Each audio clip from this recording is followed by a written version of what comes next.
Now we can have a closer look at what inhalers the majority of Australian pharmacies would have on their shelves. We've got our SABAs, short-acting beta-2 agonists. Salbutamol comes in two different kinds of inhalers. MDI's puffers are Ventolin or Asthma, and there is an Aramir or an autoinhaler. Autoinhalers are very handy for those patients who have troubles coordinating their breathing while dosing. We also have another SABA, terbutaline, Bricanyl, which is a dry powder inhaler, DPI. All SABAs are available without a prescription. Now to the inhaled corticosteroids or ICS. There are 5 of them. The first of them is beclometasone or QA. It comes in 2 different QA inhalers, an MDI, PAFA, and an autoinhaler.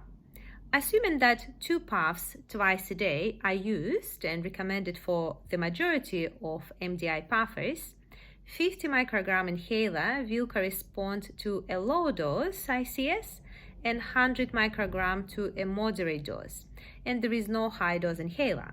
So to administer the high dose, a 100 microgram inhaler will be used as 4 puffs twice a day. The next one is a budesonide or pulmicort. It is only available as a DPI or turbohaler, and the strengths are easy to remember as they correspond to the turbohaler with the same ICS, Symbicort. It comes in 100, 200, and 400 micrograms.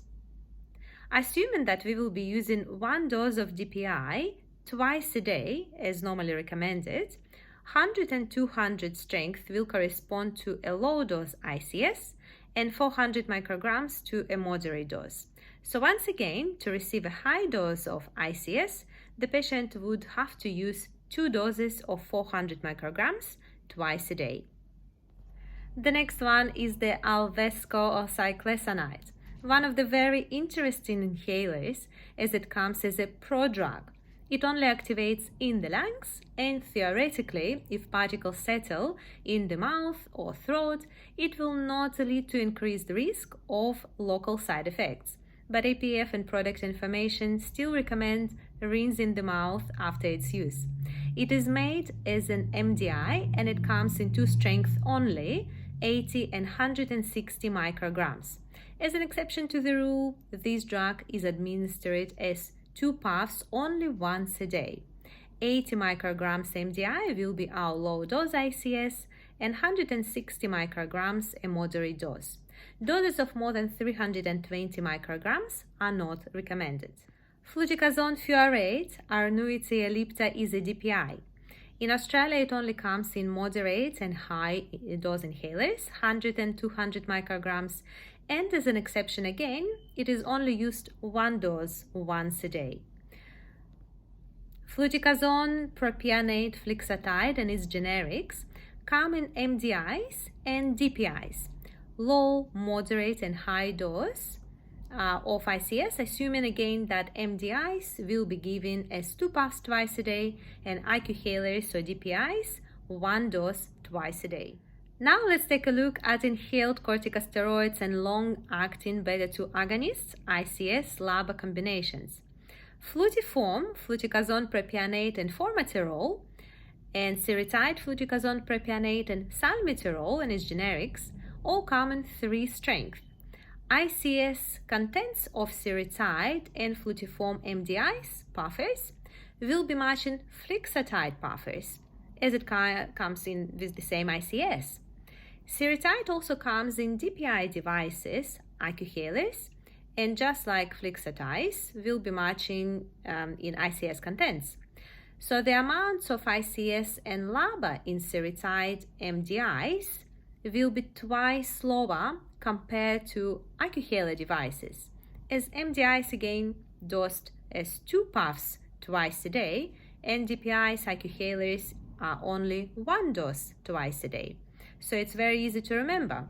So seretide puffers will be coming in 50 or 125 or 250/25, and seretide IQhalers DPIs, you just double that, 100 or 250 or 500/50.